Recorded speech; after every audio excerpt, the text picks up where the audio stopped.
มาเด้อมาซื้อสมซอยยงเด้อเจ้านี่มีทั้งบอนนินแล้วก็เจียวมะกอกนะจ๊ะที่ตลาดใหญ่เจ้า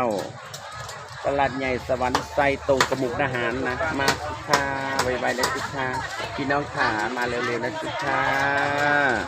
โปรดติดตามทางช่อง YouTube หนูเด้อเจ้าพิมพ์คำว่าแม่ใหญ่ยงแม่ใหญ่ยงลาวก็เห็นแล้วนะเจ้าเด้อพี่เจ้าเด้ออยู่นี่เด้ออยู่นี่เด้อป้า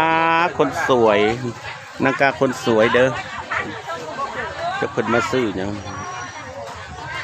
มาเด้อพวกเจ้าเอ้ยจะตลาดเมืองลาวเด้อตลาดใหญ่สวรรค์ไซเด้อนี่เด้ออันนี้น้องสาวเด้อนี่นางนะเพิ่น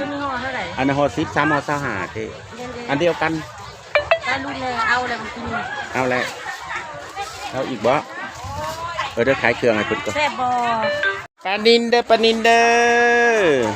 อมีแต่ตัวอ้วนๆมีแต่ตัวตุ้ยๆเด้อสูเอานะปลาดุกปลาดุกอันนี้นี่เบิ่งเลยนะมาเดี๋ยวหัวหน้าตลาดก็ได้ท่าเก็บแต่เงินหมู่เด้อนะ